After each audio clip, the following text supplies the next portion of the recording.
কালনার ভাদুরীপাড়া এলাকার রবীন্দ্রসঙ্গীত শিক্ষা কেন্দ্র সপ্তকের 25 বছর পূর্তি অনুষ্ঠান অনুষ্ঠিত হলো কালনার পুরশ্রী মঞ্চে। এদিনের এই সঙ্গীত শিক্ষা কেন্দ্রে বাৎসরিক অনুষ্ঠানে হাজির হয়েছিলেন কালনার বিধায়ক দেবপ্রসাদ বাগ। বিধায়ক দেবপ্রসাদ বাগ বলেন, আপনারা সকলে শিল্পী, কোন শিল্পীর মধ্যে দলাদলি রাখবেন না, আর আমাকে আপনাদের যদি কোনো প্রয়োজন লাগে তাহলে নির্দ্বিধায় আমার কাছে আপনারা একটি বলতে পারেন, দ্বিধাবোধ করবেন না, আমি আপনাদের সর্বদাই পাশে রয়েছি।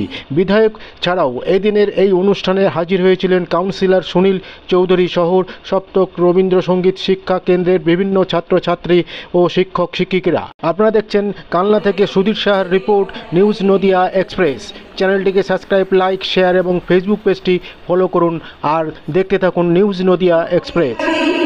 আমরা আস্তে আস্তে আমাদের বাচ্চারা শুরু করি এবং শুনতে পর আবার বরণ করে নেব একদম ওয়ার্ডের কাউন্সিলর তথা প্রাক্তন প্রধান শিক্ষক মহাশয়, মাননীয় মহাশয়া, সপ্তমের কর্ণধার।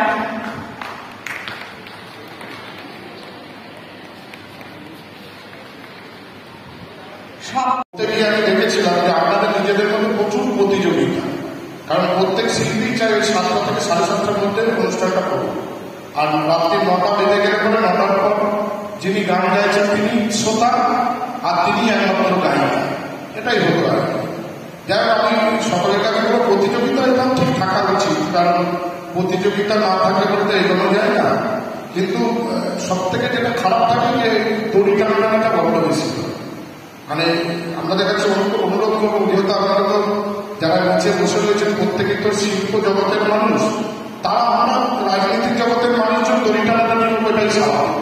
কারণ আমি সুনীল কাকে উত্তর দেবো না, সুনীল কাকে আমাকে উত্তর দেবেন, এটাই স্বাভাবিক। কিন্তু আপনাদের মধ্যে যদি দড়ি টানাটানি হয় তাহলে জিনিসটা খুব খারাপ জায়গায় যায়।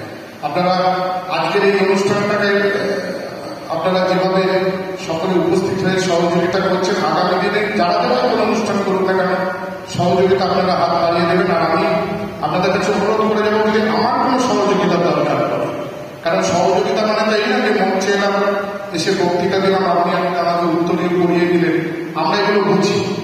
যদি অনুষ্ঠান করতে গিয়ে যদি আর্থিক কোনো সহযোগিতার প্রয়োজন হয় আমাকে বলবেন, নির্দ্বিধায় আমি আপনাদের পাশে আছি।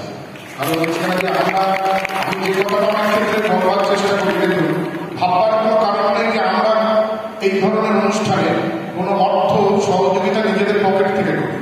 আপনারা জানেন যে আমি একটা উৎসব করি, উৎসবটা প্রায় করতে করতে আজকে বোধ হয় 13-14 বছর ধরে পদার্পণ করেছে। আমরা যদি কোনো মানুষের কাছে গিয়ে অর্থের সাহায্যের কথা বলি তারা কিন্তু দেয়, কারণ এখন তো বিধায়ক আছে ওই জন্য দেয়, যখন থাকবে না তখন হয়তো দেবে না। তা আপনারা যদি কোনো অনুষ্ঠান করবার জন্য সেই মানুষগুলোর কাছে গেলে পরে তারা যত না সহযোগিতা করবে, আমরা যদি বলি যে স্মিতাজিকে পাঠাচ্ছি, তার একটা অনুষ্ঠান আছে, এই কাজটা আপনাদেরকে করে দিতে হবে, তারা দেখবেন বেশি সহযোগিতা করবেন, ওনার জন্য না আমার জন্য। তাই এই কথাটা খোলাখুলিভাবে বললাম যে আপনারা যদি কোনো সংস্থা যদি এই ধরনের অনুষ্ঠান করতে গিয়ে যদি আমার যদি সহযোগিতা লাগে এই অর্থে হচ্ছে, আপনারা বলবেন, আমি নিশ্চয়ই আপনাদের কাছ থেকে করব। আর আপনারা যদি মাঝে মাঝে এই ধরনের অনুষ্ঠান করেন, বিশেষ করে কালনার প্রচুর শিল্পী আছে যারা ধরুন মঞ্চই পায় না, তারা মঞ্চ খোঁজে, তাদের সেরাটা মানুষের সামনে তুলে ভালো লাগছে, আপনারা করুন, আমাকে দরকার পড়লে বলবেন, আমি আছি। নমস্কার, সকলে ভালো লাগবে।